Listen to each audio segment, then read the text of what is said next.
ये मार्केट में नई स्कीम लॉन्च हुई है जिसका नाम है PPP scheme.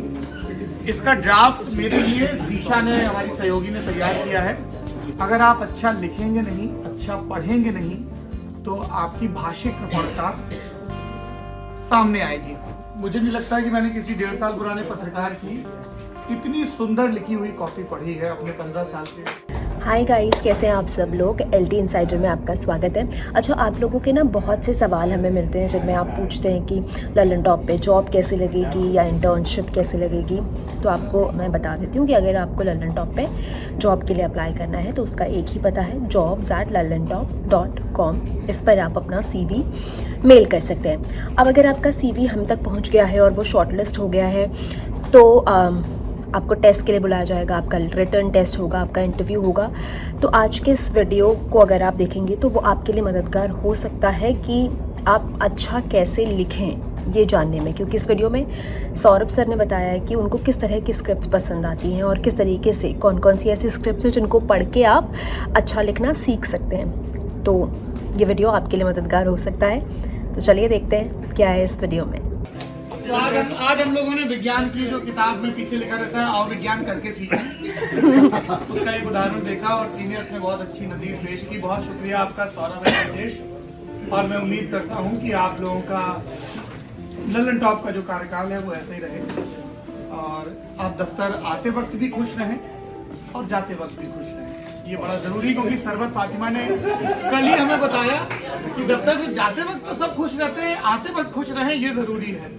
So thank you Sarwat for the learning. हाँ, अरे मैं मजाक में बोला था। अब तो बोल दिया। सबसे जरूरी सत्य अक्सर मजाक में ही कहे जाते हैं। मुबारक। हाँ, आइए इधर। क्या कह रही थी आप? वो बहुत जरूरी बात थी, मैं चाहता हूँ कि आप दर्शकों के लिए। अरे कुछ नहीं, मैं जा रही थी तो मैं बहुत मुस्कुराते हुए जा रही थी तो सौरभ मुझसे बोला। अरे देखिए कितनी जरूरी बात कह रही डॉक्टर सरवत। उसके ड्राइवर। मैं मुस्कुराते हुए जा रही थी, सौरभ ने बोला अच्छा लग रहा है तो मुस्कुराते हुए जा रही हूँ। तो मैंने बोला मुस्कुराते हुए तो सभी जाते हैं, मैं मुस्कुराते हुए आती हूँ, आना चाहती हूँ। नहीं, मैंने बोला मैं आती हूँ। तो बस उसमें हंसने लगे। अगर गाइस आपको ये वीडियो पसंद आया तो लाइक, कमेंट एंड सब्सक्राइब। सेहत हमारा हेल्थ को हम लोग का programme. Thank you so much. Thank you.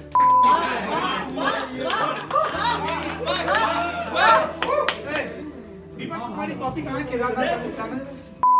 इस पीपीपी स्कीम को ये मार्केट में नई स्कीम लॉन्च हुई है जिसका नाम है पीपीपी स्कीम। इसका ड्राफ्ट मेरे लिए जीशा ने, हमारी सहयोगी ने तैयार किया है। इस पीपीपी स्कीम का फुल फॉर्म है praise in public and punishment in private. Oh my God! मतलब खुराक कोने में ले जाके दो, ठीक है शिवेंद्र गौरव, और तारीफ सार्वजनिक रूप से करो। आप कितने समय से पत्रकार हैं दीपक तेनगुरिया? इधर आइए। अगस्त 2021 में पहली नौकरी थी। अभी आपको लगभग 1.5 वर्ष, लगभग 1.5। मुझे नहीं लगता कि मैंने किसी 1.5 साल पुराने पत्रकार की इतनी सुंदर लिखी हुई कॉपी पढ़ी है अपने 15 साल के।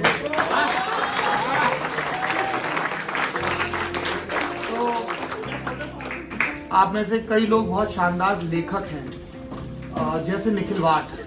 अगर आप लोगों को ये समझना है कि लालित्यपूर्ण, संवेदनशील और सभी किस्म के सत्यों को समेटने वाली रिपोर्ट कैसी होती है, तो असम पर लिखी गई आप लोगों को निखिल की एक रिपोर्ट पढ़नी चाहिए। आप लोगों के बीच अभिषेक कुमार काम करते हैं जिन्होंने तानाशाह सीरीज बहुत कमाल की लिखी है। आप लोगों को जब भी समय लिखे आप लोग तानाशाह सीरीज की टेक्स्ट कॉपी को जरूर पढ़िए। आप लोगों के बीच व्यक्ति नहीं संस्थान है राजेश जोशी, जो अब हर हफ्ते कम से कम 2 कॉलम लिखा करेंगे। अभी पिछले दिनों इन्होंने धीरेन्द्र शास्त्री के बहाने चंद्रा स्वामी, वीरेंद्र पंत समेत कई सो कॉल्ड कुख्यात विख्यात लोगों के ऊपर लिखा है। और अगर आप में से कुछ जो पुराने लोग हैं उन्हें ध्यान हो तो मैं जब राजेश जोशी जी BBC में काम करते थे तो अक्सर इनकी कॉपी शेयर किया करता था इस कैप्शन के साथ कि textbook how to write a copy. और अगर एक कॉपी आपको राजेश जोशी की चुननी है, जो मेरी प्रिय कॉपी है, अन्ना हजारे जब दोबारा रामलीला मैदान में आंदोलन पे बैठे थे उस समय की एक कॉपी है। उस कॉपी को दुनिया के किसी भी जर्नलिज्म स्कूल में पढ़ाया जा सकता है, how to write a copy while being on the ground. छोटे छोटे वाक्य, सुंदर शब्द, रिपीटेटिव शब्द नहीं, और उस पूरे दृश्य की स्थिति की पूरी त्रासदी को और पूरी कॉमेडी को एक साथ बयां करने वाली कॉपी, और शब्द स्फीति नहीं, कम शब्दों में। तो आपके बीच राजेश जोशी जी हैं, अभिनव कहाँ हैं, सिनेमा वाले, सोमशेखर, इन लोगों ने कुछ एक अच्छी कॉपीज लिखी हैं। आशीष बहुत अच्छी कॉपी लिखते हैं, आपको आशीष की पुरानी कॉपीज, और अभी इन्होंने पिछले दिनों लॉन्ग वीकेंड में क्या बहाने ना बनाए, क्योंकि जटिल विषयों पर कॉपी लिखना अपेक्षाकृत आसान होता है, क्योंकि पढ़ने वाला पहले से ही मानसिक रूप से तैयार भी होता है, थोड़ा भयाक्रांत भी होता है, और सामान्य से विषयों पर बिना गझिन हुए कॉपी लिखना जरूरी है। तो आप लोग वो कॉपी पढ़ सकते हैं। सिद्धांत मोहन पत्रकार बनने से पहले हिंदुस्तान के साहित्य के एक बड़े मठाधीश रहे हैं, और इनका बहुत चर्चित ब्लॉग रहा है जिस पर इस देश के तमाम नामवर साहित्यकारों ने लिखा है। क्या नाम था उस ब्लॉग का? बुद्धू बक्सा। तो वो ब्लॉग अभी भी मौजूद होगा इंटरनेट पर। क्या बोलते हैं इंटरनेट को? अंतर्जाल। तो आप लोग बुद्धू बक्सा पे जाके इनकी संपादकीय टिप्पणियां भी देख सकते हैं। ये मैं इसलिए कह रहा हूँ क्योंकि हम में से अक्सर कई लोगों को ये लगता है कि हम बोलने के माध्यम में आ गए हैं, वीडियो के माध्यम में आ गए हैं, जो कि हमारे बारे में अर्ध सत्य है। अगर आप अच्छा लिखेंगे नहीं, अच्छा पढ़ेंगे नहीं, तो आपकी भाषिक प्रपणता सामने आएगी जब आप बोलेंगे, जब आप फील्ड पर लोगों से बात करेंगे, जब आप किसी का इंटरव्यू करेंगे, या कि आप बतौर एंकर किसी स्क्रिप्ट को हूबहू पढ़ने की कोशिश करेंगे। इसलिए बहुत ज़रूरी है कि आप अपने बीच के जो अच्छे लिखने वाले हैं उनको खोज कर पढ़ें, उनको सराहें, और खुद भी अच्छा लिखने की कोशिश करें। और याद रखिए, अच्छा लिखने के लिए बहुत बहुत ज़्यादा और बहुत बहुत अच्छा पढ़ना बहुत ज़रूरी है। दीपक की बात से बात शुरू हुई थी, तो मैं इनकी जो कॉपी इन्होंने लिखी, हमारा एक नई सीरीज़ है किताबी बातें, उसके मैं 2 अंश आपको पढ़ के सुनाना चाहता हूँ। कितनी लाख चीखों, कितने करोड़ विलापों, चीत्कारों के बाद किसी आंख से टपकी एक बूंद को नाम मिला आंसू। कौन बताएगा बूंद से आंसू कितना भारी है? इस मार्मिक प्रश्नकर्ता का नाम है केदारनाथ सिंह।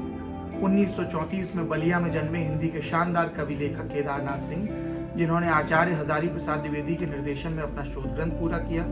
केदार पेशे से प्रोफेसर थे, 23 बरस जेएनयू से संबद्ध रहे। जमीन पक रही है, अकाल में सारस किताबों समेत उनकी लिखी सैकड़ों सुंदर कविताओं की विरासत हमारे पास है। उनसे सीखा जा सकता है कि जिंदगी शाकालाका बूम बूम की पेंसिल सरीखी नहीं होती है।